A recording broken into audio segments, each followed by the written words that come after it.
Good morning बच्चों, कैसे हो आप लोग। आशा करते हैं कि आप लोग अच्छे से होंगे। बच्चों, आज हम लोग जो है कक्षा 10 का जो है फिजिक्स अर्थात भौतिक विज्ञान का पहला चैप्टर प्रकाश का परावर्तन, इसके बारे में हम लोग अध्ययन करेंगे। और इसके पार्ट 1 को आज हम शुरू कर रहे हैं। ये चैप्टर बहुत ही महत्वपूर्ण है आपके बोर्ड एग्जामिनेशन के लिए, उसके साथ साथ कंपटीशन पॉइंट ऑफ व्यू से ये चैप्टर बहुत ही महत्वपूर्ण है। और हम लोग इस प्रकार से पढ़ेंगे कि कोई भी प्रश्न आपके बोर्ड परीक्षा में और उसके साथ साथ कंपटीशन में भी जहां जहां से प्रश्न किया जाता है हम आपको बताते चलेंगे, आप उसको समझते चलेंगे, नोट भी करते चलेंगे और एक एक करके हम लोग इसको पढ़ेंगे। और लगभग इस चैप्टर को कम से कम 4 से 5 पार्ट में हम लोग खत्म करेंगे, क्योंकि चैप्टर थोड़ा सा बड़ा है। बड़ा तो नहीं है बच्चों, लेकिन कुछ बातें इसमें ऐसी ऐसी चीजें हैं कि अगर वो बातें हम लोग नहीं जानेंगे तो इस चैप्टर को पढ़ने में कोई रुचि नहीं बनेगी, अर्थात इंटरेस्ट नहीं बनेगा और हम चैप्टर को अच्छे ढंग से समझ नहीं पाएंगे। इसलिए इस चैप्टर को थोड़ा सा हम लोग डिटेल पढ़ेंगे और ये भौतिक विज्ञान का पहला चैप्टर है। आज जो है इसको हम लोग शुरू कर रहे हैं। आप लोगों से निवेदन है कि पूरा वीडियो देखिएगा और सारे पार्ट देखिएगा। जो पार्ट आप शुरू करें उसको शुरू से ए से लेके जेड तक पूरा देखिए, पूरे वीडियो को कहीं स्किप मत करिए। हम पूरा विश्वास दिलाते हैं कि आपको सारी बातें समझ में आएंगी और इस चैप्टर को आपको इस तरह से हम कोशिश करेंगे पढ़ाने के लिए कि अभी तक जो आपके डाउट्स हैं वो सारे डाउट्स लगभग दूर हो जाएंगे। तो बच्चों, जैसा कि चैप्टर का नाम है प्रकाश का परावर्तन, तो चैप्टर जो है प्रकाश का परावर्तन है। इस चैप्टर में जो चीजें हमें पढ़नी है वो चीज तो हमें पढ़नी ही है। अब उस चीज को पढ़ने से पहले हम पहले कुछ ऐसी चीजों के बारे में पढ़ेंगे जो इस चैप्टर में कहीं ना कहीं एक अहम भूमिका निभाता है। अब बिना उन चीजों को पढ़े हम चैप्टर को अच्छे ढंग से समझ नहीं सकते हैं। तो सबसे पहले बच्चों, जैसा कि इसका नाम है प्रकाश का परावर्तन, तो पहला शब्द तो आ गया प्रकाश। अब हम सबसे पहले ये जानेंगे कि प्रकाश क्या होता है, प्रकाश किसे कहते हैं। तो बच्चों, बहुत ही साधारण रूप से आप कह सकते हैं कि प्रकाश वह कारक है जिसके द्वारा हमें कोई वस्तु दिखाई देती है। बहुत ही सिंपल सी बात है कि प्रकाश क्या है, एक कारक है, एक फैक्टर है जिसके द्वारा हमें कोई वस्तु दिखाई देती है। जैसे अगर रात में कोई वस्तु हमें बच्चों नहीं दिखाई देती है, इसका मतलब है कि वो कारक रात में उपस्थित नहीं है, अर्थात प्रकाश उपस्थित नहीं है, इसलिए वो वस्तु हमें दिखाई नहीं देती है। तो प्रकाश के बारे में अगर पूछा जाए तो आप साधारण रूप से ये जाने कि प्रकाश वह कारक होता है जिसके द्वारा कोई वस्तु हमें दिखाई देती है। तो हम इसको एक डेफिनेशन के रूप में यहाँ पर जैसे प्रकाश है हम लिखते भी चलते हैं, आप लोग भी उसको नोट करते चलिए ताकि आपका नोट्स भी अच्छे से बन जाए। तो प्रकाश वह कारक है, प्रकाश वह कारक है जिसके द्वारा कोई भी वस्तु हमें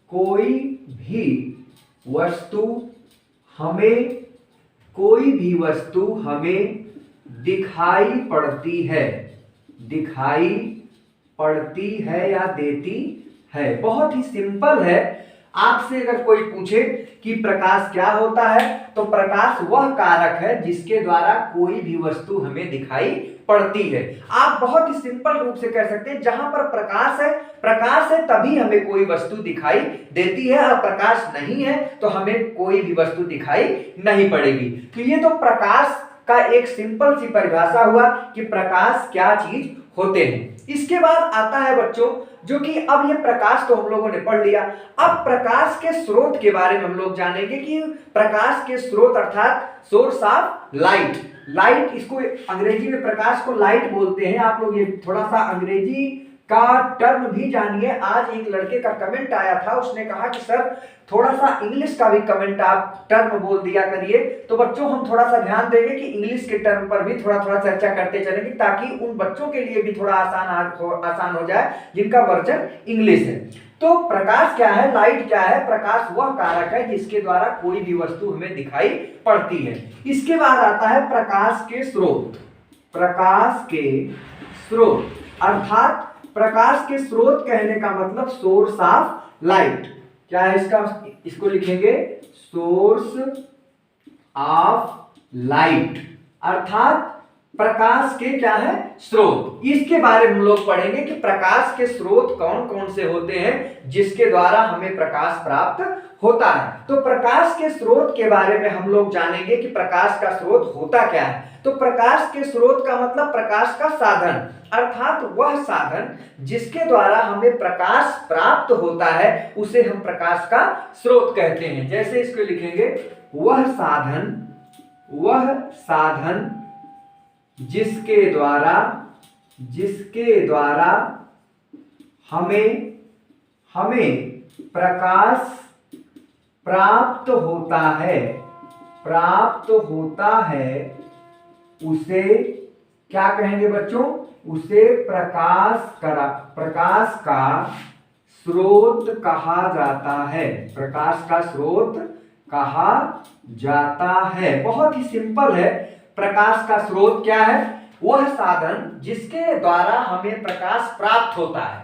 अर्थात आप देखेंगे कि कुछ ऐसे साधन होते हैं, कुछ ऐसी चीजें होती हैं जिसके माध्यम से हमें प्रकाश प्राप्त होता है। उन्हीं साधन को हम क्या कहेंगे? प्रकाश का स्रोत। तो प्रकाश का स्रोत आप देखेंगे कि अगर वह साधन जिसके द्वारा हमें प्रकाश प्राप्त होता है उसे हम प्रकाश का स्रोत कहेंगे। तो प्रकाश का स्रोत भी दो प्रकार के होते हैं। कहने का मतलब ये दो प्रकार के होते हैं। कौन से दो प्रकार के होते हैं? प्रकाश के स्रोत ये दो प्रकार के होते हैं। प्रकाश के स्रोत जो होते हैं वो दो प्रकार के होते हैं। पहला तो क्या होता है? एक होता है कृत्रिम प्रकाश स्रोत, प्रकाश स्रोत या मानव निर्मित प्रकाश स्रोत। आप दोनों कह सकते हो इसको, कृत्रिम प्रकाश स्रोत या मानव निर्मित। बहुत ही सिंपल चीज अभी आपको बताई जा रही है लेकिन बहुत जरूरी है। या मानव निर्मित प्रकाश स्रोत।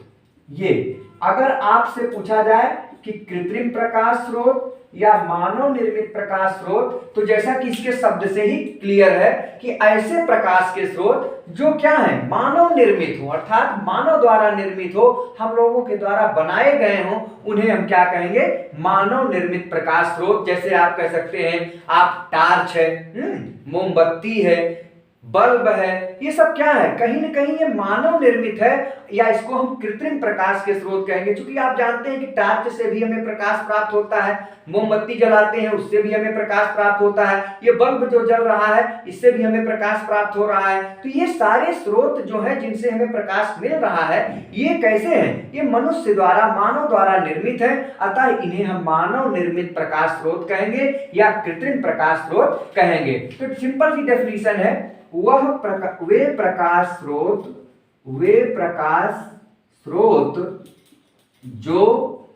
जो मानव द्वारा निर्मित होते हैं, उन्हें क्या कहेंगे बच्चों? उन्हें कृत्रिम या मानव निर्मित का मतलब मानव द्वारा चूंकि बनाए जा रहे हैं इसलिए इनको मानव निर्मित या कृत्रिम प्रकाश स्रोत कहा जाता है। बहुत ही सिंपल है।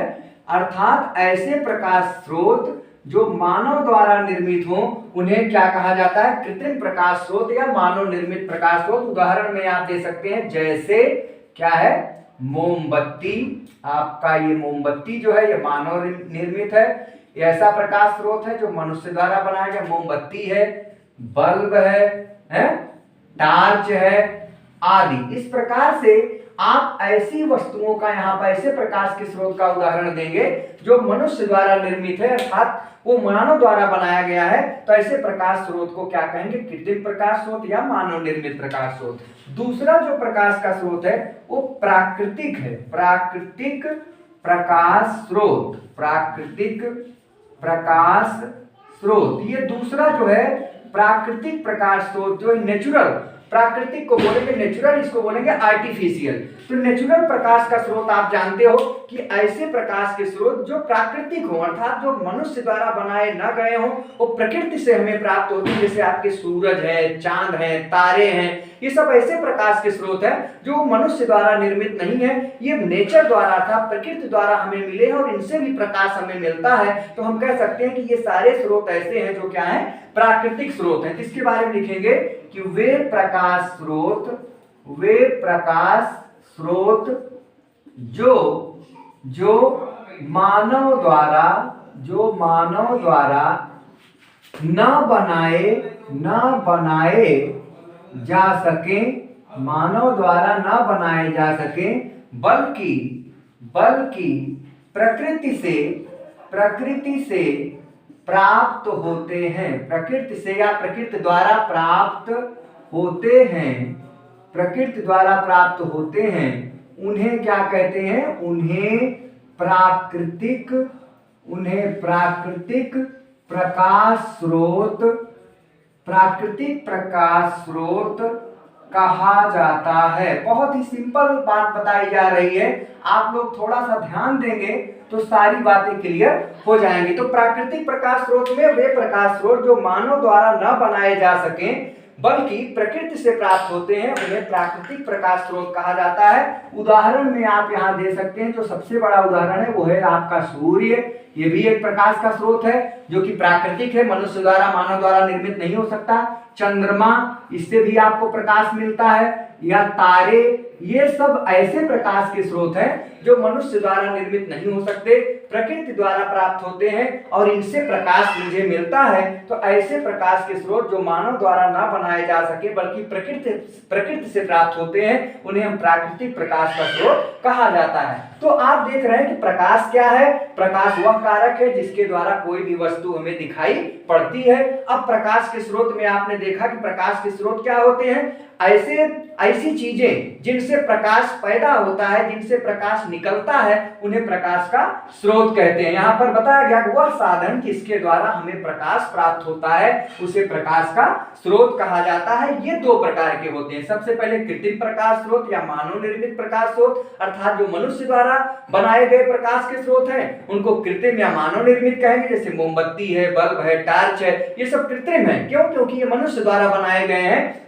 और कुछ प्रकाश के स्रोत ऐसे हैं जो मनुष्य द्वारा नहीं बनाए जा सकते, प्रकृति द्वारा प्रदान किए जाते हैं, उन्हें हम प्राकृतिक प्रकाश का स्रोत कहा जाता है। जैसे सूर्य है, चंद्रमा है, तारे हैं। आप ये बातें आप देख लें, इसका एक स्क्रीनशॉट ले लीजिए बच्चों, ताकि ये कभी पूछा जाए तो आप इसको मिस ना करें। आइए चलिए देखिए, इसके बाद हम लोग जो है कुछ और बातों को जानते हैं कि क्या होते हैं। अब यहाँ पर आगे उसके, क्योंकि चैप्टर शुरू करने से पहले कुछ बातों को हम लोग जब पढ़ लेंगे तो हमें चैप्टर पढ़ने में बड़ा मजा आएगा, और मजा इस तरह से आएगा कि हम सारी बातों को अच्छे ढंग से प्रदर्शित कर सकते हैं। अब यहाँ पर हम देखेंगे कि प्रकाश के आधार पर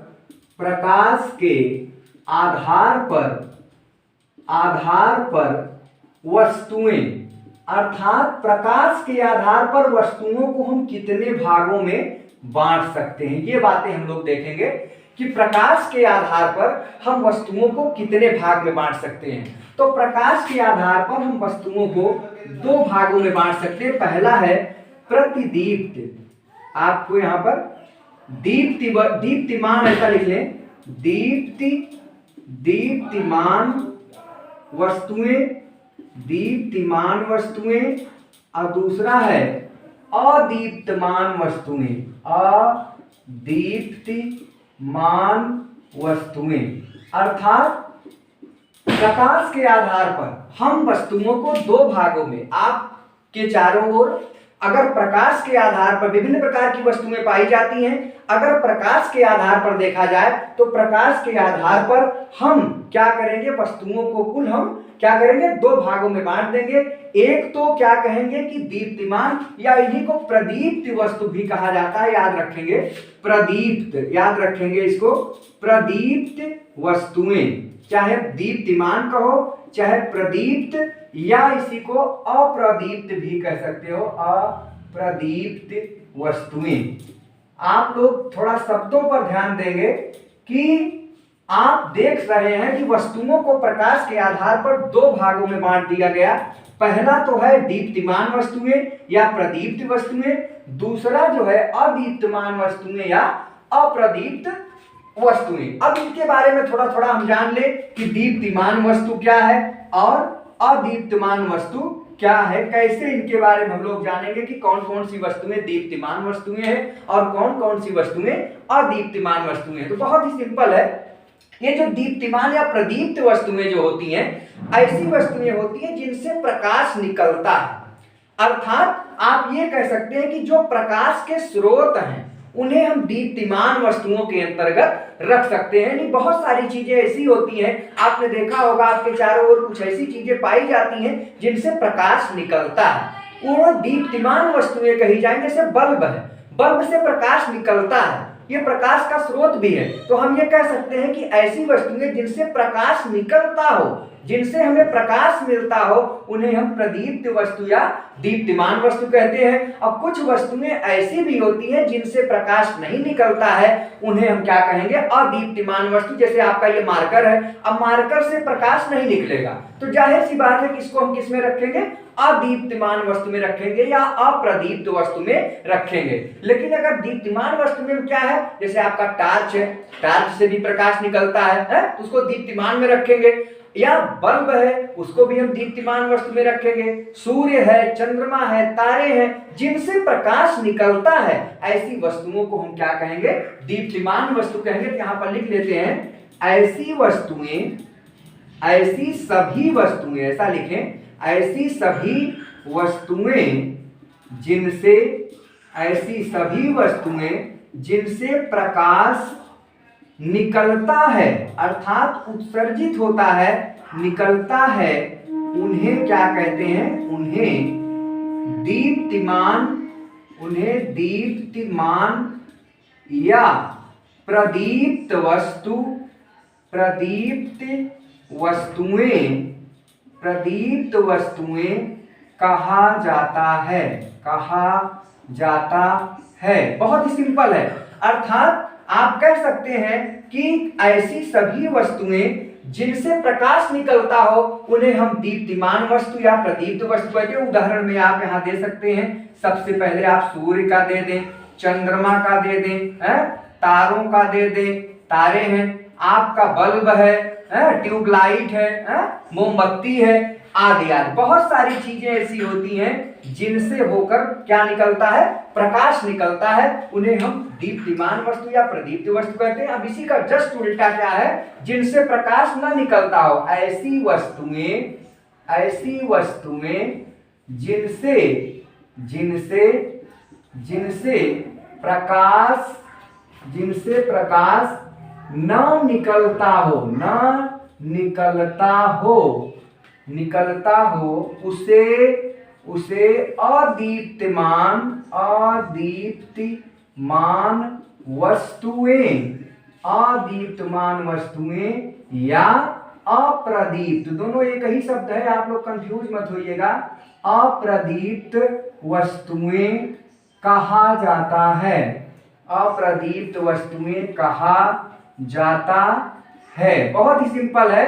अर्थात जिनसे प्रकाश निकलता है उन्हें दीप्तिमान या प्रदीप्त वस्तु कहा जाता है। जिनसे, जिन वस्तुओं से प्रकाश नहीं निकलता है उन्हें हम अदीप्तिमान वस्तु या अप्रदीप्त वस्तु कहते हैं। इसमें उदाहरण के रूप में आप दे सकते हैं, आपका ये क्या है, मार्कर भी है, ब्लैक बोर्ड है, व्हाइट बोर्ड है, आपका किताब है, ये सब आप दे सकते हैं। किताब है, कॉपी है, आपका ये दीवार है, ये सारी चीजें ऐसी हैं जिनसे प्रकाश नहीं निकलता है। आप देख सकते हैं, ऐसी सभी वस्तुओं को हम क्या कहेंगे, अदीप्तमान वस्तु या अप्रदीप्त वस्तु कहेंगे। इसका एक स्क्रीनशॉट ले लीजिए, क्योंकि ये कभी कभी पूछा जाता है, ये आपके चैप्टर में आएगा, दीप्तिमान वस्तु, अदीप्तमान वस्तु। इसीलिए चैप्टर को शुरू करने से पहले हम वो सारी चीजें पढ़ेंगे जिनकी जरूरत हमें चैप्टर में पड़ेगी, ताकि वहां पर अगर कहीं आ जाए कि दीप्तिमान वस्तु है तो आप कंफ्यूज ना हो कि दीप्तिमान वस्तु क्या होता है। तो हम उसके बारे में थोड़ा अभी चैप्टर आपका शुरू नहीं हुआ है,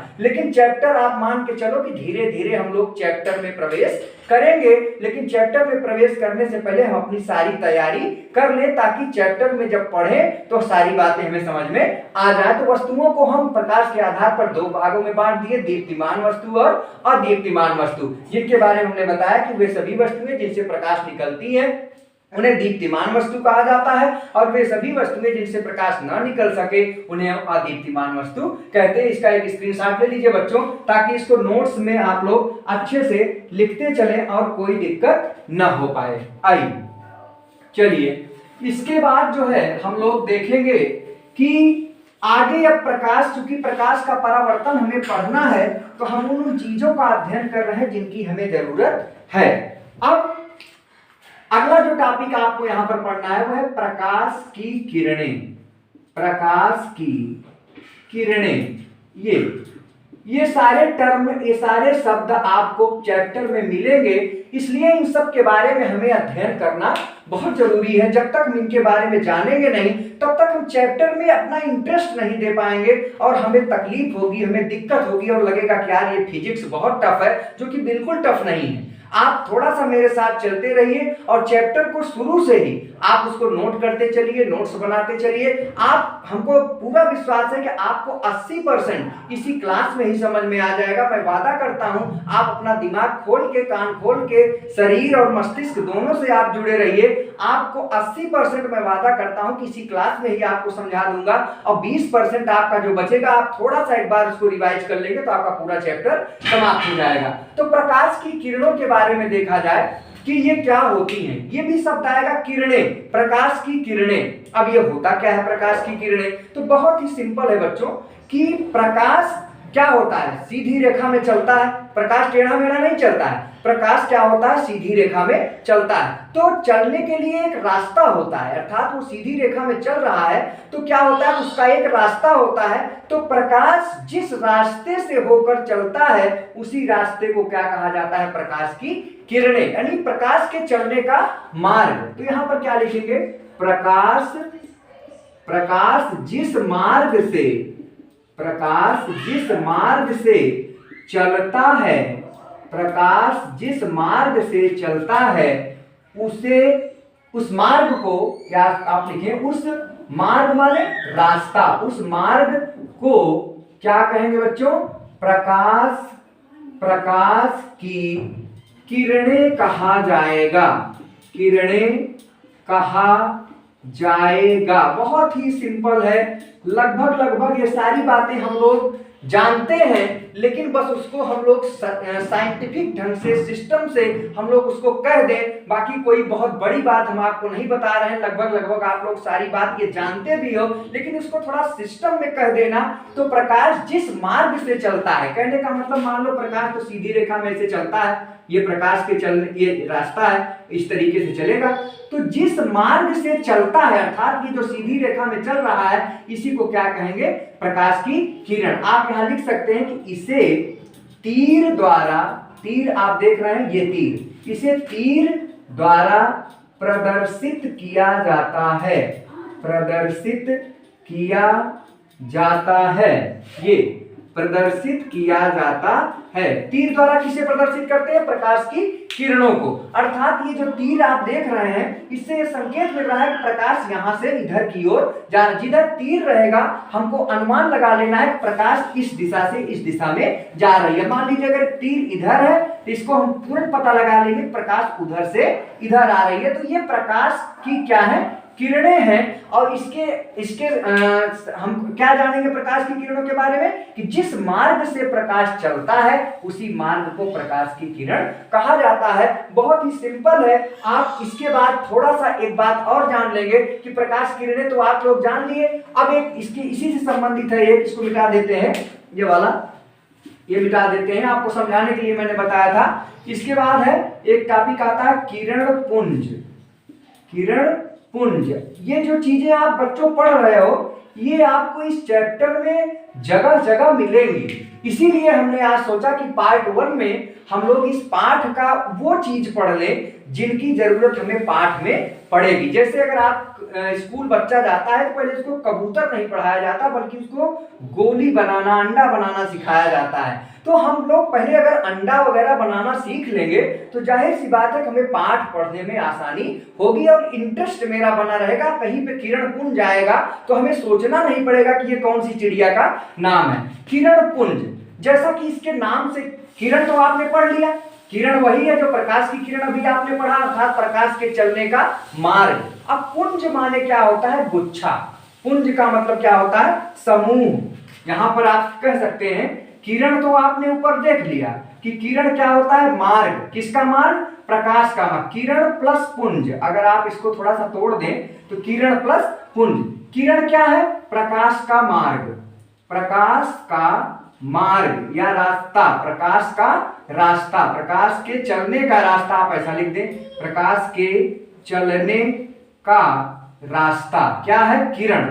और दूसरी बात है पुंज। पुंज माने आप कह सकते हैं समूह या गुच्छा, आप कह सकते हैं, जो भी कह लें, या गुच्छा। ये तो कहने का मतलब, दोनों को अगर आप जोड़ें तो कहने का मतलब आप देख रहे हैं कि जब प्रकाश की किरणें समूह में चले, गुच्छे में चले, बहुत ही सिंपल है, जब प्रकाश की किरणें समूह में चले, ग्रुप में चले, गुच्छे में चले, तो वो समूह वाली जो पूरा प्रकाश का जो किरण है, पूरा प्रकाश की किरणें पूरी समूह में चल रही है, गुच्छे के रूप में चल रही हैं, तो उसको किरण ना कह के क्या कहेंगे? किरण पुंज कहेंगे। तो आप यहां पर देख रहे हैं, इसका एक स्क्रीनशॉट ले लीजिए, फिर उसके बाद हम इसकी डेफिनेशन को भी यहां पर लिख देते हैं ताकि आपको नोट्स बनाने में कोई दिक्कत ना हो। जब प्रकाश की किरणें, जब प्रकाश की किरणें, यह है जब प्रकाश की किरणें समूह में चलती है, समूह समझ रहे हैं ना, ग्रुप में, समूह में चलती हैं, तो इस किरण समूह को, इस किरणों का समूह है तो किरण समूह लिखेंगे, इस किरण समूह को क्या कहेंगे बच्चों? किरण पुंज कहेंगे। किरण पुंज कहेंगे। बात समझ में आ रही है तो आप लोग कमेंट करके बताइए, और नहीं समझ में आ रही है तो आप बताइए कि हाँ सर, ये बातें अभी तक जो हम लोग पढ़ रहे हैं वो समझ में आ रहा है या नहीं। आप कमेंट करिए कि क्या एक किरण पुंज आपको समझ में आया या नहीं आया। आप उसको पूरी बातें बताइए, हमें बताइए, आप लोग कमेंट में करिए कि क्या एक किरण पुंज आपको समझ में आया। ओके, आइए अब किरण पुंज से रिलेटेड हम कुछ चीजों को और पढ़ेंगे कि ये किरण पुंज जो होते हैं ये कितने प्रकार के होते हैं। तो यहां पर इसको आप स्क्रीनशॉट ले लीजिए तो हम आगे भी इसको बताएं। किरण पुंज यहां पर देखिए कितने प्रकार के होते हैं ये। चलिए, किरण पुंज के बारे में हम लोग पढ़ रहे हैं कि जब प्रकाश की किरणें समूह में चलती हैं, ग्रुप में चलती हैं, गुच्छे के रूप में चलती हैं, तो हम उन्हें क्या कहते हैं? किरण पुंज कहेंगे। अब यहाँ पर किरण पुंज जो हम लोग पढ़े, गुच्छे के रूप में प्रकाश का चलना, तो किरण पुंज जो होते हैं ये कितने प्रकार के होते हैं? 3 प्रकार के होते हैं। किरण पुंज के प्रकार, आप ऐसा हेडिंग बना सकते हैं, किरण पुंज के प्रकार। ये चलिए इसके बारे में पढ़ते हैं कि किरण पुंज जो होते हैं वो कितने प्रकार के होते हैं। तो पहला है अभिसारी किरण पुंज। अभिसारी किरण पुंज, ध्यान दीजिएगा शब्दों पर। पहला जो है वो किरण पुंज क्या है? अभिसारी किरण पुंज। दूसरा जो है अपसारी किरण पुंज। ध्यान से आप लोग लिखते भी चलिएगा सारी चीजों को। पहला आपका हो गया बच्चों अभिसारी किरण पुंज, दूसरा है अपसारी किरण पुंज, और तीसरा है समांतर किरण पुंज। समांतर किरण पुंज। बहुत ही सरल तरीके से हम आपको समझाने की कोशिश कर रहे हैं ताकि आपको चैप्टर में बहुत बार ये सारे शब्द मिलेंगे, अभिसारी किरण पुंज, अपसारी किरण पुंज, समांतर किरण पुंज। अगर हम आपको ये बातें यहाँ पे ना बता दें तो चैप्टर को हम जब पढ़ाएंगे तो आपका गेंद क्या होगा, बाउंस होगा, आपको समझ में बिल्कुल नहीं आएगा कि पता नहीं सर क्या पढ़ा रहे हैं, अभिसारी क्या है, अपसारी क्या है। तो हम इसीलिए इस चैप्टर का ये जो पार्ट 1 है ये बहुत ज्यादा इंपॉर्टेंट है, इसीलिए हम आपसे कह रहे हैं कि आप इस चैप्टर को, इस पार्ट को पूरा देखिएगा, मिस मत करिएगा, ताकि आप चैप्टर में जब प्रवेश करें तो आप आसानी से दुश्मनों को परास्त कर सकें। आइए एक एक करके चर्चा करते हैं कि ये अभिसारी किरण पुंज क्या है, अपसारी किरण पुंज क्या है और समांतर किरण पुंज क्या है। इसमें पूछा जाता है, एग्जाम में भी, आपके परीक्षा में भी कई बार पूछा गया है कि अभिसारी किरण पुंज क्या है, अपसारी किरण पुंज क्या है और समांतर किरण पुंज क्या है।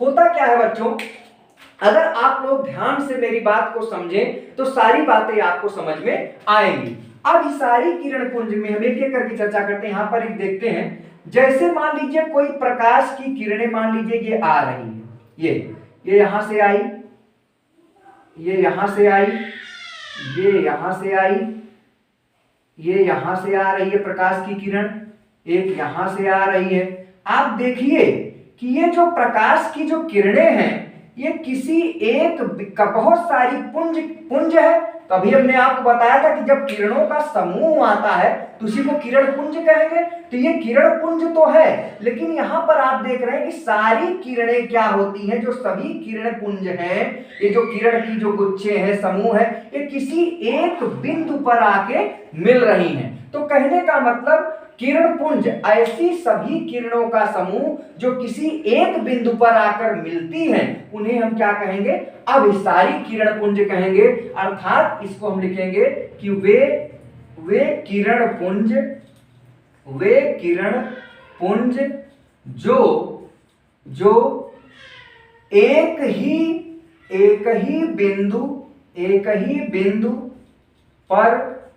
ही बिंदु पर मिलती हैं। ये देखिए बहुत ही इंपॉर्टेंट है, एक ही बिंदु पर मिलती हैं, उन्हें क्या कहा जाता है बच्चों, अभिसारी किरण पुंज कहा जाता है। अभिसारी किरण पुंज आप लोग लिखते भी चलिएगा, क्योंकि हम लिख इसलिए रहे हैं कि आपको कोई दिक्कत ना हो। उन्हें अभिसारी किरण पुंज कहा जाता है। आपको हम चाहते तो केवल लेक्चर दे देते, चित्र बना के समझा देते, ये लिखने से टाइम ज्यादा लगता है बच्चों, इसीलिए इस पाठ को पढ़ने में हमें कम से कम 4 से 5 वीडियो बनाना पड़ेगा। नहीं तो अगर केवल बोलना होता, आप लोगों की राय हो तो हम केवल बोलते जाएं, आप लोग उसको सुनते जाएं। लेकिन कुछ बच्चों ने लिखा कि सर थोड़ा सा आप लिख देते हैं तो हम लोगों को आसानी हो जाती है नोट्स बनाने में। तो बच्चों हम आप लोगों के लिए ही लिख देते हैं, थोड़ा समय भले लगता है, मेहनत भले लगता है, लेकिन हम आपको सारी बातें लिख देते हैं कि आपको नोट्स बनाने में आसानी हो। तो अभिसारी किरण पुंज का मैंने चित्र भी बना लिया। किरण पुंज में मैंने आपको बताया कि बहुत सारी किरणें चलती हैं एक साथ। यहाँ पर भी देख रहे हैं आप, बहुत सारी किरणें चल रही हैं और सब आके एक ही बिंदु पर मिल रही हैं। तो ऐसी इस प्रकार की व्यवस्था जब आपको मिलेगी तो उसको क्या कहेंगे, अभिसारी किरण पुंज। आइए इसके बारे में, अपसारी किरण के बारे में हम लोग पढ़ें। यहाँ पर क्या होता है बच्चों, मान लीजिए एक किरण ये गया, एक किरण ये गया, एक दूसरी किरण, तीसरी यहाँ पर है, चौथी ये है, पांचवी ये है, छठी ये है। आप इसको देखिए, यहाँ पर क्या हो रहा है कि प्रकाश की जो किरण पुंज है, अर्थात जो किरणों का समूह है, वो किसी एक बिंदु से निकलती हुई प्रतीत, यहाँ पर निकल रही हैं। यहाँ पर किसी एक बिंदु पर मिल रही थी और यहाँ पर किसी एक बिंदु से निकल रही, जस्ट उल्टा स्थिति है। तो यहाँ पर ऐसी किरणों को क्या कहेंगे, अपसारी, अर्थात जो अपने प्रसार कर रही हो, अर्थात निकलते समय फैल रही हो, उन्हें हम अपसारी किरण पुंज कहेंगे। अर्थात इसको कहेंगे, कैसे लिखेंगे, वे किरण पुंज जो किसी एक बिंदु से निकलती हैं, एक बिंदु से निकलती हैं, उन्हें क्या कहा जाता है बच्चों, उन्हें अपसारी किरण पुंज कहा जाता है। बहुत ही सिंपल है, अगर आप चित्र याद रखेंगे तो आपको डेफिनीशन याद करने की, परिभाषा याद करने की जरूरत नहीं होगी। अगर अभिसारी में ये चित्र याद रखिए और अपसारी में ये चित्र याद रखिए तो आप इसी बात को लिख सकते हैं कि जब वे किरण पुंज जो किसी एक बिंदु से निकलती हैं, अर्थात आप देख रहे हैं कि यहाँ पर एक बिंदु है, इसी बिंदु से सारी किरणें निकल रही है, पूरा किरण पुंज इसी बिंदु से निकल रहा है, तो ऐसी किरण पुंज को क्या कहेंगे? अपसारी किरण पुंज कहेंगे। अब जो तीसरा है बच्चों वो है समांतर। जैसा कि समांतर आप लोग पढ़ते हैं, समांतर किरणें वे किरणें होती हैं जो एक दूसरे को कभी भी काटती नहीं है। जैसे ये किरण है समांतर, क्योंकि किरणें क्या हैं? सीधी रेखा में चलती हैं। अब यहां पर स्थिति देखिए, यहां पर क्या है कि वे किरणें जो एक दूसरे को क्या करती हैं? कभी न काटती हो। यहां पर तो देखो यहां कट रहा है, यहां कट रहा है, लेकिन वहां देखिए कि सारी किरणें जो होती है, किरण पुंज क्या हो रही है? एक दूसरे पर को कहीं भी नहीं मिल रही है, किसी भी बिंदु पर न मिलती हो। ऐसी किरणों को क्या कहा जाता है? समांतर किरण पुंज। अर्थात वे किरण पुंज जो एक दूसरे को काटती न हो,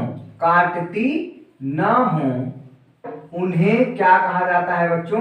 उन्हें समांतर किरण पुंज कहा जाता है। बहुत ही सिंपल है। आपने देखा, पहले तो आपने किरण पुंज देखा कि किरण पुंज क्या होते हैं। किरण पुंज का मतलब किरणों का गुच्छा, किरणों का समूह।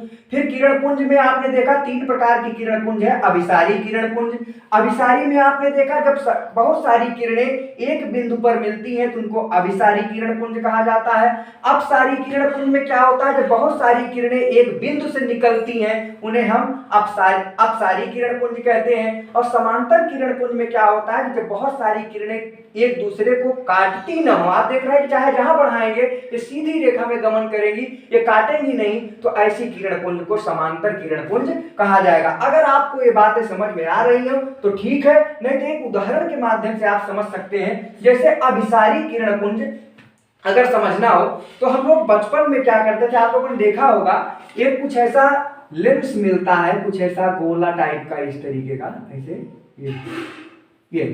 ये क्या होता है कि ऐसे कांच का होता है लेंस।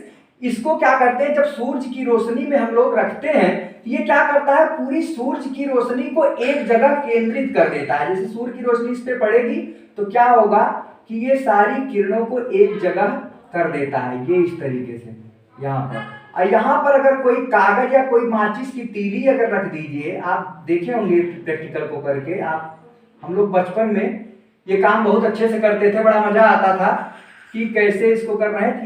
ये लेंस हम लोग खरीदते थे, उसमें क्या होता था कि हम लोग धूप में माचिस की तीली ले लेते थे, उसको ऐसे ले जाते थे, तो क्या होता था जो सूर्य की किरणें हैं, जो किरण पुंज है, वो क्या होता था? अभिसारी बनकर, अर्थात एक स्थान पर बनकर यहीं पर आके मिलती थी और धीरे धीरे गर्म होकर क्या होता था? जल जाता था। तो आप कह सकते हैं कि ये जो है अभिसारी किरण पुंज का एक उदाहरण है। यहाँ पर आप इसका उदाहरण ये वाला दे सकते हो, समझ सकते हो कि अभिसारी में इस तरीके की स्थिति होती है। यहां पर अगर अपसारी किरण को अगर आपको समझना हो तो आप जानते हो बच्चों से टार्च है, तो टार्च क्या है? जब हम टार्च जलाते हैं तो किरण निकलता है लेकिन फैलता जाता है। कहने का मतलब निकला तो एक छोटे से बल्ब से, वहां बिंदु से निकला, लेकिन जैसे ही निकला वो फैलता हुआ चला जाता है। तो टार्च की जो रोशनी है वो आप कह सकते हैं कि टार्च का प्रकाश आप किसके अंतर्गत रख सकते हैं? अपसारी में रख सकते हैं। अपसारी किरण पुंज में चूंकि टार्च जब आप जलाते हैं तो क्या होता है? किरणें छोटी सी जगह से निकलती हैं और फैलती हुई चली जाती हैं। यहां पर देखिए समांतर किरण पुंज में क्या होता है?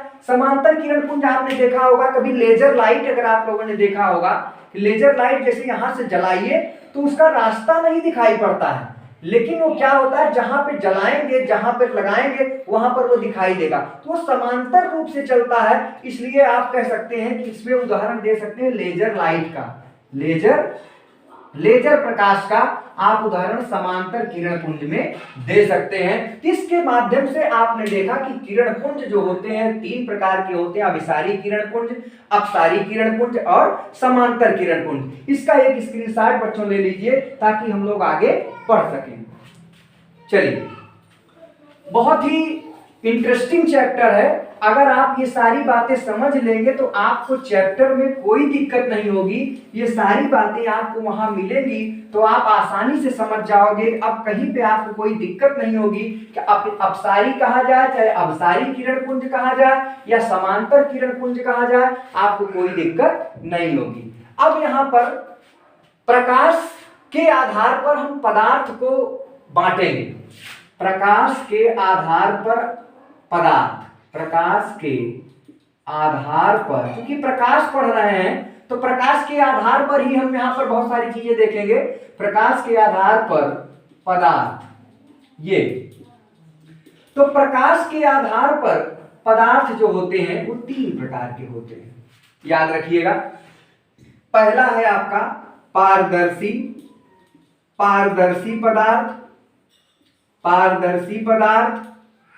दूसरा है बच्चों अपारदर्शी, अपारदर्शी पदार्थ, अपारदर्शी पदार्थ। यानी आप देख रहे कैटेगरी में बांट रहे हैं कि जो प्रकाश के आधार पर हम जो है पदार्थ को 3 भागों में बांट सकते हैं। एक होता है पारदर्शी, एक होता है अपारदर्शी और तीसरा होता है पारभासी।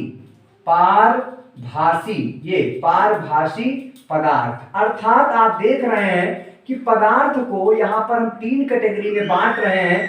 एक तो है आपका पारदर्शी पदार्थ और दूसरा है आपका अपारदर्शी पदार्थ और तीसरा है आपका पारभासी पदार्थ। इसके बारे में थोड़ा थोड़ा चर्चा हम लोग कर लें, क्योंकि चैप्टर में ये सारे शब्द आएंगे तो हमें कोई दिक्कत ना हो। तो पारदर्शी पदार्थ क्या होते हैं, ध्यान दें। पारदर्शी पदार्थ वे पदार्थ होते हैं जिनसे होकर प्रकाश आर पार निकल जाए। कहने का मतलब आपने देखा होगा बहुत सारे पदार्थ ऐसे होते हैं जिनसे होकर प्रकाश क्या होता है, आर पार उसको चीरता फाड़ता हुआ उस पार निकल जाता है। जैसे आप देख सकते हैं कि जो चीजें एकदम बिल्कुल ट्रांसपेरेंट, आप कह सकते हो कि जैसे कोई प्लास्टिक है, जैसे जो आप पॉलीथीन जो सफेद रंग का होता है, आप देखेंगे उसको ऐसे करके देखेंगे तो आपको पूरा प्रकाश उस तरफ की चीज भी दिखाई पड़ेगी। तो ऐसी वस्तुओं को क्या कहा जाएगा, पारदर्शी। किसे कहेंगे, जिनसे होकर प्रकाश आर पार निकल जाए। तो यहां पर लिखते चलते हैं, वे पदार्थ, वे पदार्थ जिनसे होकर, वे पदार्थ जिनसे होकर, होकर प्रकाश क्या हो, जिनसे होकर प्रकाश आर पार निकल जाए, आर पार निकल जाए, उन्हें क्या कहते हैं बच्चों, उन्हें पारदर्शी, उन्हें पारदर्शी पदार्थ कहा जाता है, पदार्थ कहा जाता है। बहुत ही सिंपल है। अर्थात वे सभी वस्तुएं, वे सभी पदार्थ जिनसे होकर प्रकाश सीधा सीधा निकल जाता है, कोई दिक्कत नहीं होती है, आर पार दिखाई देता है, उन्हें हम पारदर्शी पदार्थ कहते हैं। जैसे आप उदाहरण में दे सकते हैं, प्लास्टिक है यहाँ पर, जो जिससे आप क्या कहते हैं सामान वामान लाते हैं, प्लास्टिक है और कोई चीज है पारदर्शी पदार्थ में। पानी भी आप ले सकते हैं, पानी में देखिए कोई चीज रख दीजिए, साफ एकदम बिल्कुल दिखाई पड़ता है कि पारदर्शी पदार्थ के रूप में आएगा। दूसरे नंबर पे आप देखिए, जैसा कि नाम से क्लियर है, अपारदर्शी, अर्थात वे सभी पदार्थ जिनसे होकर प्रकाश बाहर न निकल पाए, आर पार न निकल पाए, उसे हम अपारदर्शी पदार्थ कहते हैं। जैसे आपका व्हाइट बोर्ड क्या है, अपारदर्शी, इससे प्रकाश निकल नहीं पाएगा। दीवार क्या है, अपारदर्शी है, क्योंकि उससे भी होकर प्रकाश बाहर नहीं निकल पाएगा। तो उसको भी लिख लेते हैं कि वे पदार्थ, वे पदार्थ जिनसे होकर, जिनसे होकर प्रकाश, जिनसे होकर प्रकाश आर पार माने इस पार से उस पार, आर पार न निकल पाए, न निकल सके, उन्हें क्या कहेंगे बच्चों, उन्हें अपारदर्शी, अपारदर्शी पदार्थ कहा जाता है। ये कई बार एग्जाम में सब पूछा गया है बच्चों। भले ही आपके चैप्टर में डिटेल नहीं है, लेकिन हम इसको डिटेल इसलिए पढ़ा रहे हैं कि इनकी जरूरत आपको चैप्टर में केवल शब्दों पे ही नहीं पड़ेगा, बल्कि ये चैप्टर ये आपको एग्जाम में भी ये सारी चीजें पूछी गई हैं कि पारदर्शी वस्तुएं क्या होती हैं, पदार्थ क्या होती हैं, अपारदर्शी वस्तुएं या पदार्थ क्या होते हैं। तो आप जानते रहिए कि अपारदर्शी वे पदार्थ होते हैं जिनसे होकर प्रकाश आर पार न निकल सके, उसे क्या कहते हैं, अपारदर्शी पदार्थ कहा जाता है। उदाहरण में आप जैसे भी लिख सकते हैं, क्या लिख सकते हैं, दीवार लिख सकते हैं, इससे प्रकाश आर पार नहीं हो सकता। आपका व्हाइट बोर्ड है व्हाइट, ये व्हाइट बोर्ड, ये आप जिस पर हम लोग लिख रहे हैं, ये भी क्या है, ये अपारदर्शी पदार्थ है, क्योंकि इससे होकर प्रकाश जो है बाहर नहीं निकल पाएगा, जिसे अपारदर्शी पदार्थ कहेंगे। तीसरे नंबर पे है पारभासी पदार्थ। पारभासी पदार्थ इन दोनों के बीच का है। कहने का मतलब पारभासी पदार्थ, कुछ पदार्थ आपने देखा होगा कि उनसे होकर लाइट कुछ तो निकल जाती है और कुछ नहीं निकल पाती है। तो दोनों पदार्थों का गुण पारभासी पदार्थ में होता है। जैसे इसका एक उदाहरण आप समझ सकते हैं, जैसे कोई कागज है, कागज में क्या होता है, कागज भी एक क्या है, अपारदर्शी पदार्थ है। कागज से आप ऐसे करके देखोगे तो उस तरफ नहीं दिखाई पड़ेगा, लेकिन अगर उसको कागज को आप तेल लगा दो, उसमें थोड़ा सा तेल लगा दोगे तो क्या होगा, आप जब लग जाएगा तो उसको देखोगे तो कुछ चीजें आपको उस तरफ दिखाई पड़ेगी। तो वो क्या हो गया कि प्रकाश कुछ मात्रा में प्रकाश आर पार होने, पूरा तो नहीं जा रहा है, लेकिन कुछ न कुछ प्रकाश उस पार चला जा रहा है, तभी हमें उस पार की वस्तुएं दिखाई पड़ती हैं। और इसका एक उदाहरण और आप दे सकते हैं पारभासी पदार्थ का, ये आपकी आंख की पुतली। आंख की पुतली भी आपकी क्या है, पारभासी है। अब कहेंगे कि पारभासी कैसे, जैसे आंख की पुतली बंद हो गई तो कहां में कोई चीज दिखाई पड़ रहा है। लेकिन बच्चों आप ध्यान से देखिए, आप मान लीजिए कमरे में सो रहे हैं, अचानक होता है कि आप मान लीजिए अंधेरे में अपनी आंख ऐसे बंद किए हैं, आप सो नहीं रहे, केवल आप आंख बंद करके सोने का प्रयास कर रहे हैं। अचानक लाइट आ जाए, जब आपका बल्ब जल जाता है या कोई आके स्विच ऑन कर दे धीरे से, आप भले न स्विच की आवाज सुने, लेकिन लाइट जब जलती है तो आपकी आंखों को पता चल जाता है कि लाइट आ गई है। अगर आप जगते रहेंगे तो अगर आपका वो पारभासी न होता, ये आपका पुतली जो है, तो आप उस लाइट को न समझ पाते। तो कहने का मतलब पारभासी पदार्थ वे होते हैं, आप यहां लिख लीजिए, वे पदार्थ जिनसे होकर प्रकाश जिनसे होकर ऐसा देखिए जिनसे होकर कुछ प्रकाश आर पार हो जाता है, उन्हें पारभासी पदार्थ कहा जाता है। ध्यान देंगे, पारभासी पदार्थ में क्या होता है कि वे पदार्थ जिनसे होकर कुछ प्रकाश, पूरा चला जाएगा तो पारदर्शी हो जाएगा, अब पूरा नहीं जाएगा तो अपारदर्शी हो जाएगा। लेकिन यहाँ पे ना तो पूरा जा रहा है ना पूरा नहीं जा रहा, दोनों के बीच की स्थिति है, कुछ प्रकाश आर पार हो जा रहा है, तो ऐसे पदार्थ को पारभासी पदार्थ कहेंगे। उदाहरण यहाँ पर आप दे सकते हैं, क्या दे सकते हैं, तेल लगा हुआ कागज, ये भी आप उदाहरण दे सकते हैं। तेल लगा दीजिए कागज में तो पारभासी बन जाता है। वैसे तो अपारदर्शी है, लेकिन उसमें तेल लग जाए तो पारभासी बन जाता है। और दूसरा उदाहरण आप दे सकते हैं, आंख की पुतली, जो अभी मैंने आपको बताया, आंख की पुतली, ये भी आपका क्या है, पारभासी ही है। जैसे कि मैंने आपको बताया कि अगर आप अंधेरे में आंख बंद किए हो, लाइट आ जाए तो आपको पता चल जाता है। तो कहने का मतलब ये प्रकाश के आधार पर हम पदार्थों को 3 भागों में बांट दिए। एक तो आपका पारदर्शी पदार्थ है, दूसरा अपारदर्शी है और तीसरा पारभासी पदार्थ है। इसका एक बच्चों स्क्रीनशॉट ले लीजिए ताकि आगे की चीजें हम लोग पढ़ सकें। आइए चलिए देखते हैं। इसके बाद धीरे धीरे हम लोग चैप्टर में, पाठ में प्रवेश करने वाले हैं। अब हम इन सारी चीजों को पढ़ते चल रहे हैं तो हमें आगे मजा आने वाला है, और मजा आएगा मजा तब आएगा जब आप लोग सारी बातों को जानेंगे। आइए अब इसके बाद हम लोग टॉपिक जो है आपका प्रकाश का परावर्तन, अब आया आपका चैप्टर प्रकाश का परावर्तन। अब आप सोचेंगे कि सर अभी तक जो पढ़ाए लग रहा है सब बेकार हुआ है, सब गड़बड़ हो गया है, समय केवल लिया गया। लेकिन बच्चों आप ये ना समझे समय नहीं लिया गया, आपको वो सारी चीजें बताई गई जो इस पाठ को पढ़ने से पहले जाननी थी, और जब वो बात आप जान लिए तो अब आपको प्रकाश का परावर्तन पढ़ने में और अधिक मजा आएगा और आपको सारी बातें समझ में आएंगी। अब जैसा कि प्रकाश का परावर्तन क्या है, तो परावर्तन, प्रकाश तो आपने जाना कि प्रकाश क्या है, लेकिन परावर्तन नहीं समझ पा रहे, एक नया शब्द आ गया। प्रकाश तो अभी हमने आपको बताया कि प्रकाश वे कारक होते हैं जिनसे कोई वस्तु हमें दिखाई पड़ती है। अब परावर्तन, परावर्तन का मतलब होता है वापस लौटना। परावर्तन का मतलब क्या होता है? वापस लौटना। तो कहने का मतलब प्रकाश का वापस लौटना। अगर सिंपल सी बात अगर इस शब्द से ही क्लियर करें तो प्रकाश का परावर्तन का मतलब होता है प्रकाश का वापस लौटना। इसी बात को थोड़ा सा हम सिस्टमेटिक ढंग से, इसको हम थोड़ा अच्छे ढंग से कह देंगे। अगर एक चित्र के माध्यम से देखें, मान लीजिए कोई सतह है, कोई ये सतह है, और सतह में क्या होता है, कोई मान लीजिए प्रकाश की किरण यहाँ पर आ रही है, ये प्रकाश की किरण यहाँ पर पड़ रही है, तो प्रकाश की ये सतह है, इसको यहाँ पर मान लीजिए पेंट कर दिए ताकि प्रकाश की किरण बाहर न निकल पाए। ये पेंटिंग हो गई।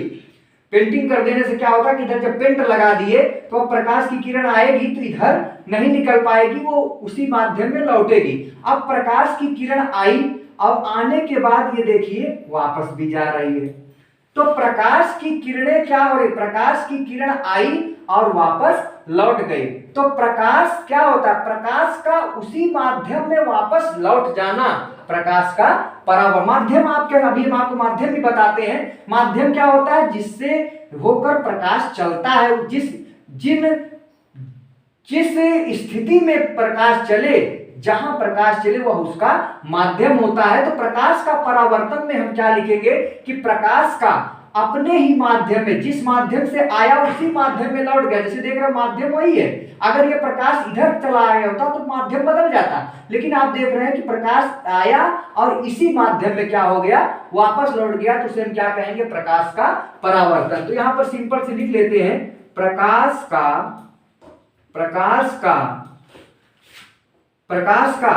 किसी सतह से टकराकर आप देख रहे हैं कि प्रकाश की किरण आई और यहां पर टकरा रही है, किसी सतह से टकराकर उसी माध्यम में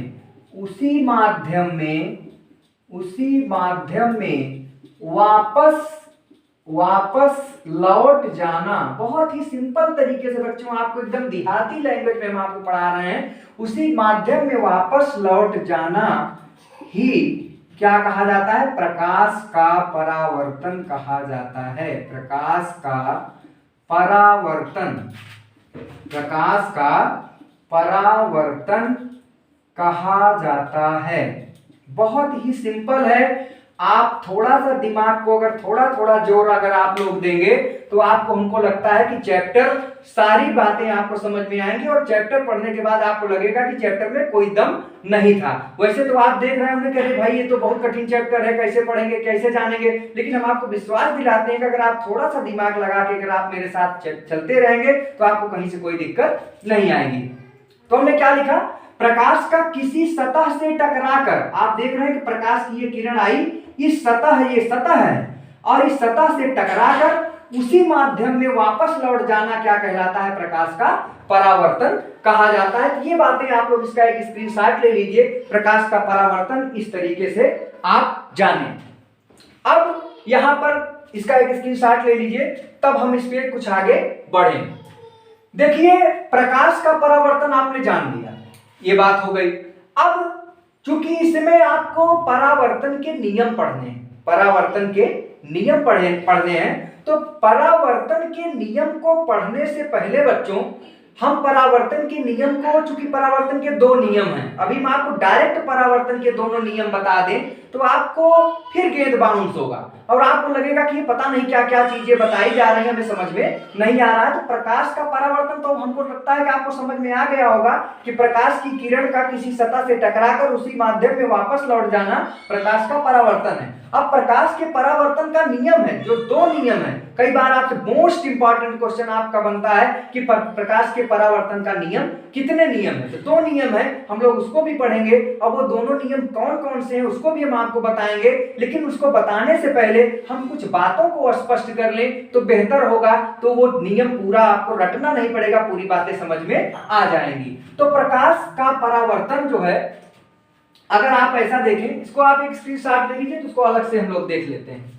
चलिए आइए, अब हम प्रकाश के परावर्तन को तो जान गए, अब प्रकाश के परावर्तन का नियम पढ़ेंगे हम लोग।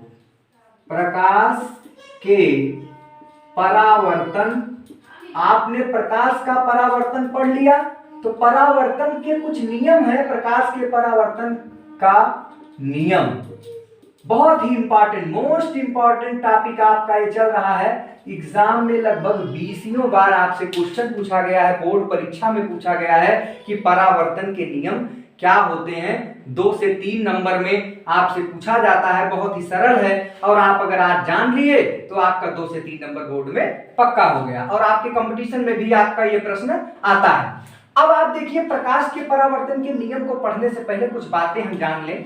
जैसा कि हमने आपको बताया बच्चों कि मान लीजिए ये कोई एक सतह है, ये सतह है और इसको हम एक तरफ से इसे पेंट कर दिए।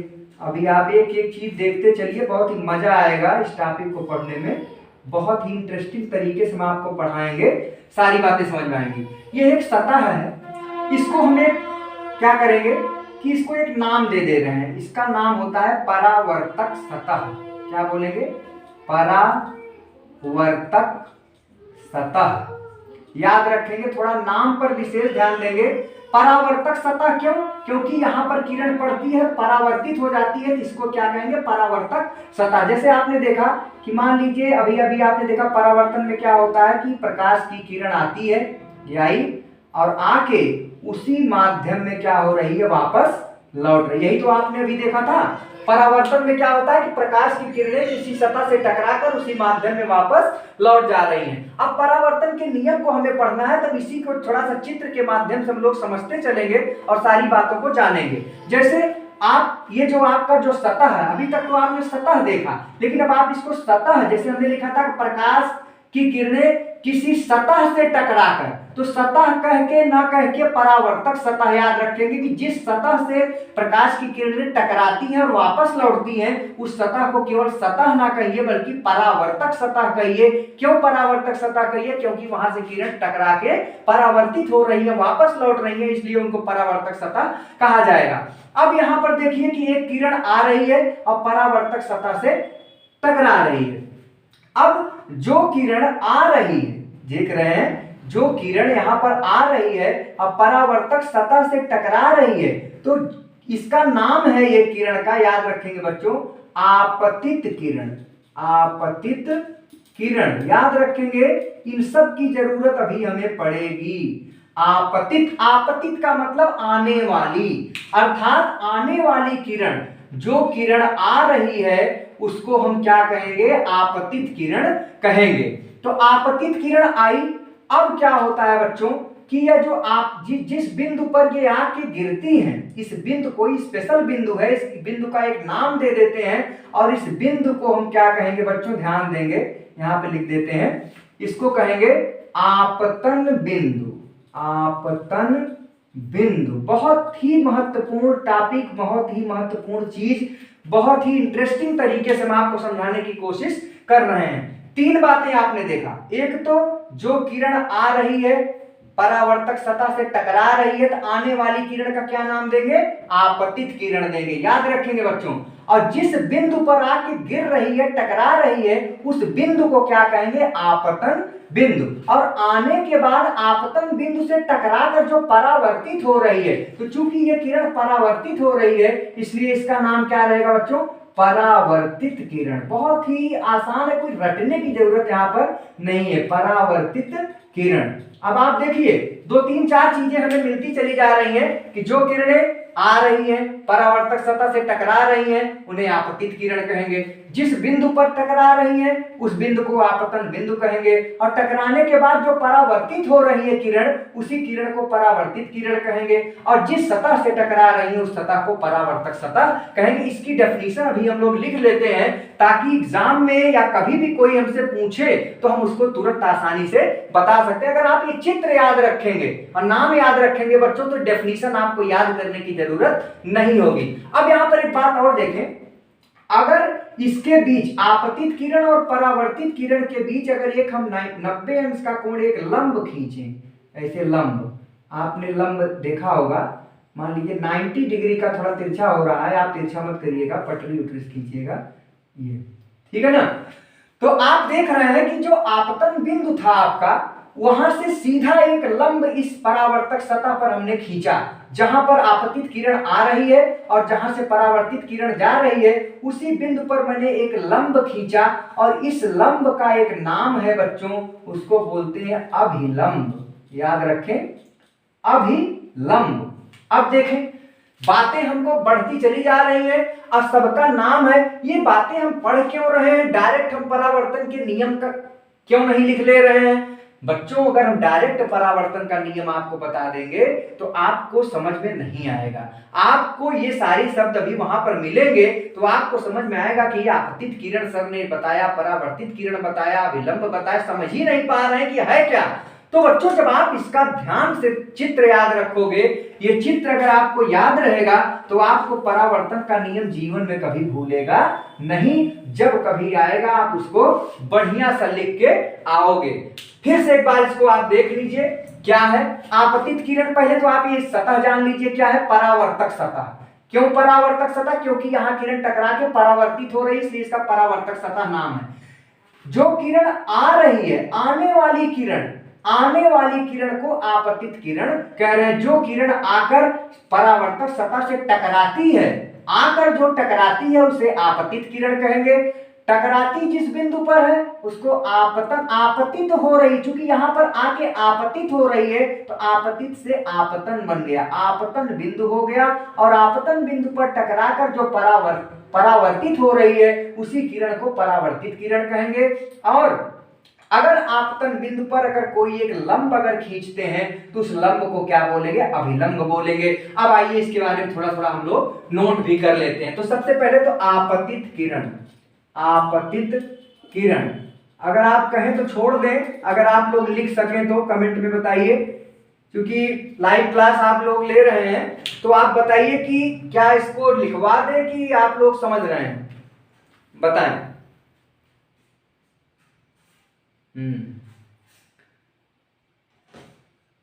अच्छा, आप लोग काम चोर बहुत हो,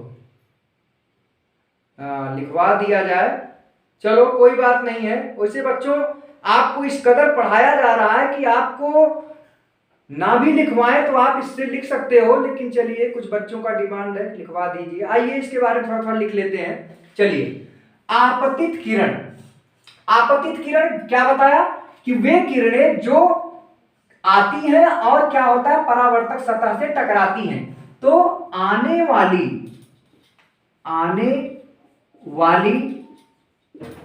किरणें, आने वाली किरण ऐसा या किरणें लिखें, आने वाली किरणें जो आकर क्या होती हैं, परावर्तक सतह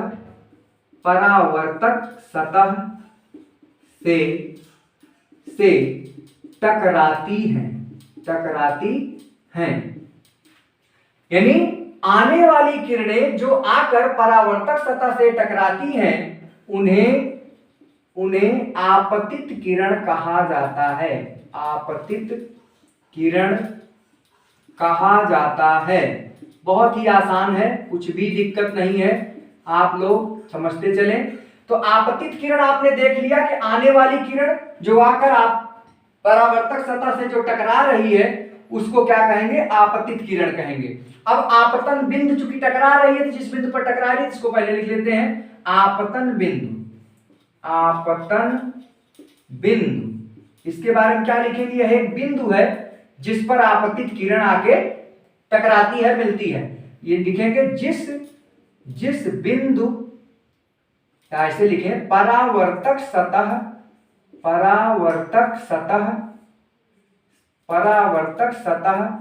पर उपस्थित,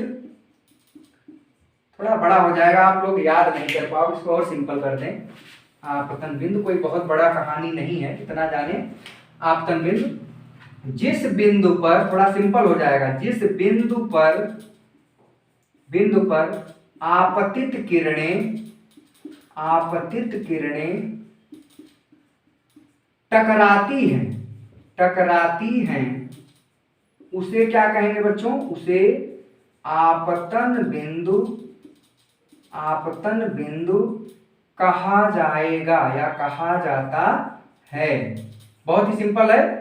अर्थात आपतित किरण जिस बिंदु पर आकर टकरा रही है उसी बिंदु को क्या कहेंगे, आपतन बिंदु कहेंगे। अब जो है अगला परावर्तित किरण भी हम लोग जान लें। परावर्तित किरण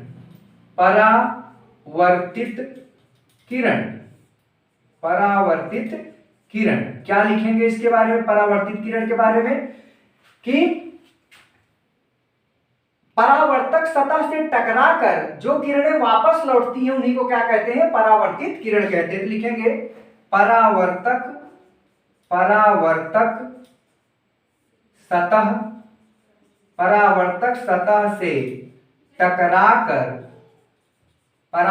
सतह से टकराकर जो किरणें, ऐसा भी लिख सकते हैं, जो किरणें वापस लौटती हैं उन्हें क्या कहा जाता है बच्चों, उन्हें परावर्तित किरण कहा जाता है। बच्चों आप लोगों के लिए इतना मेहनत हो रहा है, मैं सारी बातों को लिख रहा हूं। अगर आप लोगों को वीडियो अच्छा लग रहा हो तो आप लोग लाइक कर दीजिए, कम से कम कुछ तो मोटिवेशन हमें मिलता रहे। आप लाइक कर दीजिए, और अगर आप चैनल पे नए हो तो चैनल को सब्सक्राइब भी करिएगा बच्चों, ताकि हमको लगे कि आप लोग इंटरेस्ट ले रहे हो, मेहनत करके हम पढ़ा रहे हैं तो उसका कुछ पारिश्रमिक भी हमें मिल रहा है। अगर आपको समझ में आ रहा है तो बिल्कुल लाइक जरूर करिए, उसमें कंजूसी ना करिए। तो परावर्तित किरण को मैंने क्या लिखा कि परावर्तक सतह से टकराकर जो किरण वापस लौटती है उसे परावर्तित किरण कहते हैं। परावर्तक सतह यह है, इससे टकराकर जो किरण वापस लौट रही है उसको परावर्तित किरण कहेंगे। अब ये क्या है, अभिलंब, इसके बारे में थोड़ा लिख लेते हैं। आप एक काम करिए, इसका एक स्क्रीनशॉट ले लीजिए, जगह कम बच रहा है तो ये दो बातें हम ऊपर लिख देंगे। इसका एक स्क्रीनशॉट ले लीजिए। चलिए, दो बातें रह गई हैं, अभिलंब और परावर्तक सतह। इसको हम लोग यहां मिटा के लिख लेते हैं, जगह कम पड़ रहा है तो यहां पर लिख लेते हैं। अगली बात जो है वो आपका अभिलंब। ये क्या है बच्चों, अभी मैंने क्या बताया, अब आप पहचान रहे होंगे कि अभिलंब क्या है। अभिलंब माने आपतन बिंदु पर खींचा गया लंब क्या होता है, अभिलंब होता है। क्या लिखेंगे, आपतन बिंदु ये है, यहां पर लंब खींचा गया। आपतन बिंदु पर खींचा गया लंब क्या कहलाता है बच्चों, अभिलंब कहलाता है। अभिलंब, ये भी एक लंब ही है, अभिलंब कहलाता है। बहुत छोटी छोटी बातें हैं लेकिन इनको जानना जरूरी है। तो आपतन बिंदु पर खींचा गया लंब जो होता है अभिलंब होता है। अब एक बात बच रहा है परावर्तक सतह, इसको भी थोड़ा जान लें। परावर्तक सतह, कभी कभी ये भी पूछ लिया जाता है परावर्तक सतह क्या है। अर्थात परावर्तक सतह क्या है, परावर्तक सतह वह सतह होते ही जिससे कोई किरण आके टकरा के वापस लौट जाए। जिस सतह से टकराकर कोई किरण वापस लौटती है उसे परावर्तक सतह कहते हैं। तो यहां पर लिखेंगे वह सतह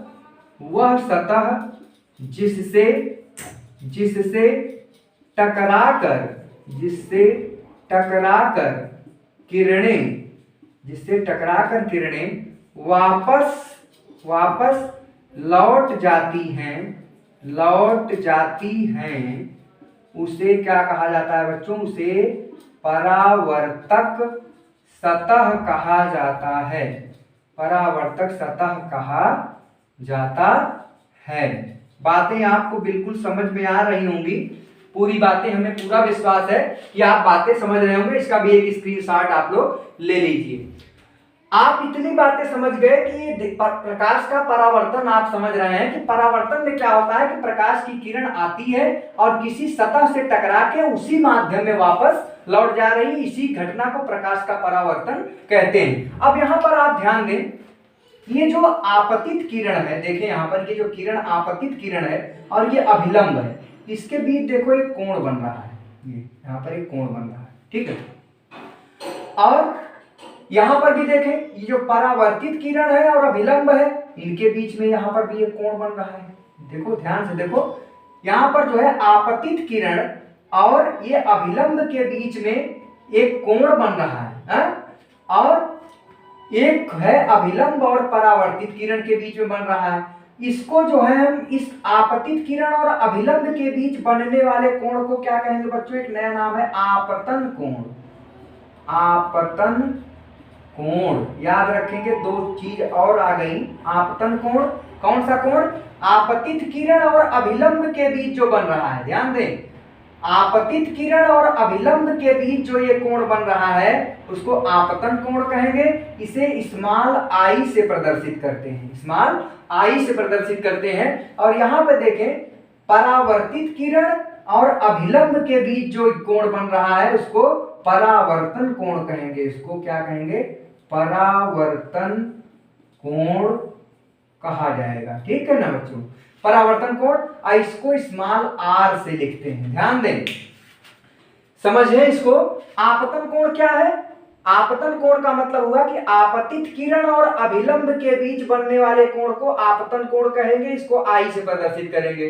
परावर्तन कोण क्या है? परावर्तित किरण और अभिलंब के बीच बनने वाले कोण को परावर्तन कोण कहेंगे, इसे स्मॉल आर से प्रदर्शित करेंगे। इसको भी चाहे तो आप लोग नोट कर सकते हैं, इसको आप एक स्क्रीनशॉट ले लीजिए, इसको भी लिख देते हैं, तो आप लोग इसको भी नोट कर लीजिए। चलिए, कभी कभी पूछ लिया जाता है कि ये आपतन कोण परावर्तन कोण है क्या?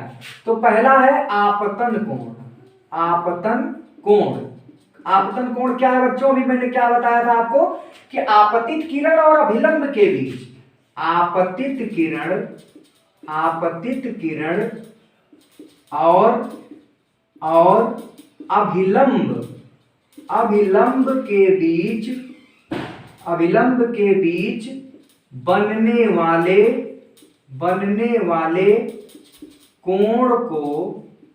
बनने वाले कोण को क्या कहेंगे बच्चों?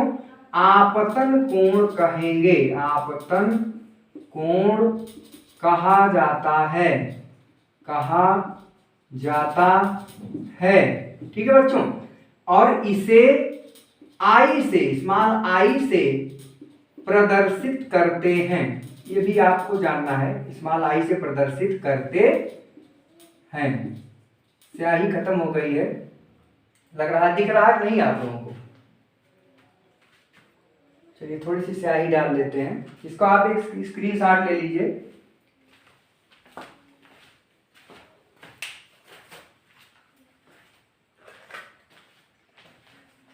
इसका एक स्क्रीनशॉट ले लीजिए बच्चों।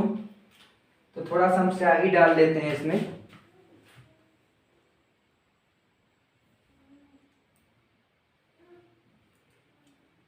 खुलेगा ही,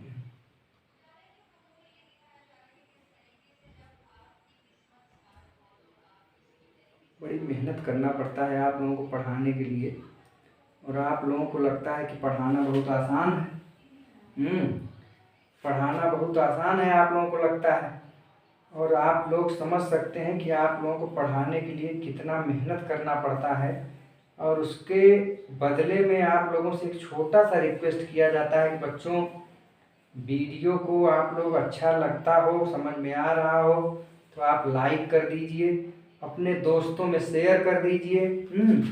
और उसके बाद है कि अगर नए हो तो भैया चैनल को भी जरा सब्सक्राइब कर लो। लेकिन आप लोग लास्ट तक बैठे रहते हो, चैनल को सब्सक्राइब भी नहीं करते हो, लाइक भी नहीं करते हो, हैं? ये सब करते हो बच्चों। हम लोग प्रयास करते हैं कि आप लोगों को सारी बातें क्लियर की जाए। चलिए बच्चों देखिए क्या होता है। तो आपतन कोण क्या है बच्चों? आपतन कोण हमने लिखाया कि आपतित किरण और अभिलंब के बीच बनने वाले कोण को आपतन कोण कहेंगे। दूसरा है परावर्तन कोण, इसको भी लिख लेते हैं। परावर्तन कोण बहुत ही सिंपल है। ये क्या है? अभिलंब तो दोनों में है, परावर्तित किरण और अभिलंब के बीच बनने वाला कोण। तो परावर्तित किरण व अभिलंब के बीच बनने वाले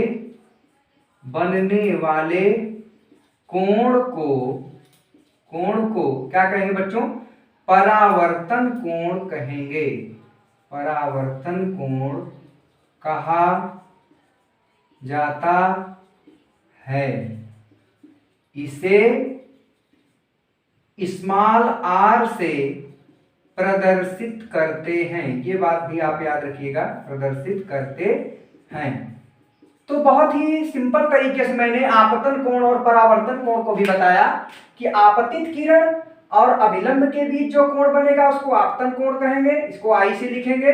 और परावर्तित किरण और अभिलंब के बीच जो कोण बन रहा है इसको परावर्तन कोण कहेंगे और इसको R से प्रदर्शित करेंगे। अगर आपको बातें ये समझ में आ गई हो बच्चों, तो अब हम लोग प्रकाश के परावर्तन के दोनों नियमों को चर्चा करेंगे। अब आपको पूरी बातें समझ में आएंगी। तो अगर आप इसको समझ गए हो तो आप इसका एक स्क्रीनशॉट ले लीजिए ताकि इसको हम मिटाएं। चलिए, बातें आपको पूरी समझ में आ रही होंगी, मजा भी आ रहा होगा, लग रहा होगा कि हाँ यार कुछ पढ़ रहे हैं, समझ में भी आ रहा है। अभी तक तो प्रकाश का परावर्तन समझे में नहीं आया था, पता नहीं क्या क्या बातें लिखी गई थी, लेकिन अब तो बड़ा मजा आ रहा है पढ़ने में। तो मजा आएगा बच्चों, आप लोग केवल जुटे रहिए बस। आइए, परावर्तन का नियम अब आया। परावर्तन का नियम डायरेक्ट हम बच्चों यहां पर आ सकते थे, क्योंकि आपका यही टॉपिक्स में यही सिलेबस में आपका यही लिखा है। लेकिन इतनी जो कहानी आपको बारात का जो पूरा संरचना बताया गया, बारात में आपको घुमाया गया, नाच डांस कराया गया आपको, ताकि आपको लगे कि हाँ शादी का मजा आपने बढ़िया से लिया। तो परावर्तन का नियम, तो इसमें आप जानिए कि परावर्तन के कितने नियम है? 2 नियम यहां पर लिखेंगे। प्रकाश के परावर्तन। अब आप परावर्तन वगैरह समझ रहे होंगे बहुत आसानी से कि प्रकाश का वापस लौटना परावर्तन है, उसी माध्यम में टकराकर किसी सतह से वापस लौटना परावर्तन है। तो प्रकाश के परावर्तन के 2 नियम हैं, याद रखें। कई बार कंपटीशन में पूछा गया है कि परावर्तन के कितने नियम है, तो 2 नियम है, याद रखेंगे। पहला, ध्यान से देखेंगे, जैसा कि अभी मैंने आपको बताया था कि ये परावर्तक सतह है। मान लीजिए कोई प्रकाश की किरण जो आती है, आपतित हो रही है, मान लीजिए ये किरण आपतित किरण है, ये परावर्तित किरण है, आपको मैंने बताया। और ये इस पर एक मान लीजिए हम लंब खींच रहे हैं जो कि अभिलंब है। अब आप सब कुछ समझ रहे हैं, अभिलंब हो गया। अब इसके बीच जो कोण बना वो आपतन कोण है I, और इसके बीच में जो कोण बना वो क्या है? R। आपतन कोण और परावर्तन कोण। अब आप समझ रहे हैं सारी बात, क्योंकि आपको कोई दिक्कत नहीं होगी। तो प्रकाश के परावर्तन का जो पहला नियम है वो ये कहता है, पहला नियम ये कहता है कि आपतित किरण और परावर्तित किरण और तीसरे नंबर पर अभिलंब, ये तीनों जो होते हैं एक ही सतह पर होते हैं, एक ही बिंदु पर मिलते हैं। ये नियम है, याद रखें। आप इस चित्र को देखें कि जो आपतित किरण है, जो आपकी ये परावर्तित किरण है और जो आपका ये अभिलंब है, ये तीनों सतह के एक ही बिंदु पर आके मिल रहे हैं। ये परावर्तन का पहला नियम है। अब आपको पूरी बातें समझ में आएंगी। क्या क्या लिखेंगे? आपतित किरण कामा परावर्तित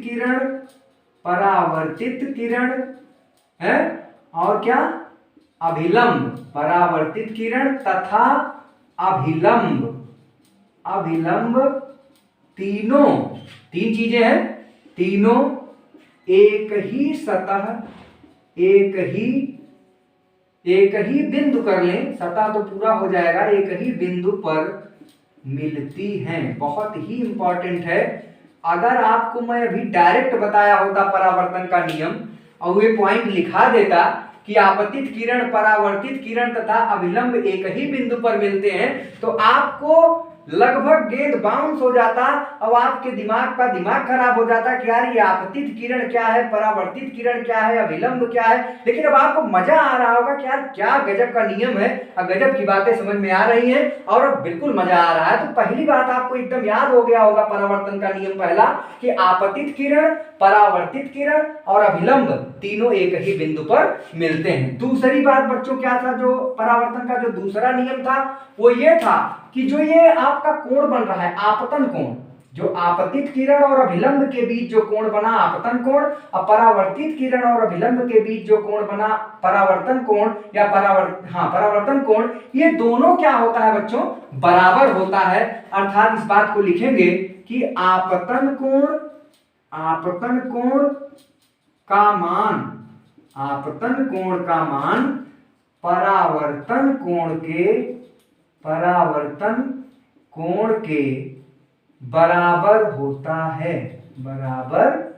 होता है, बहुत ही गजब का नियम बताया गया था। अर्थात आपतन कोण को किससे लिखते हैं, आई, कोण आई बराबर कोण आर कह सकते हो।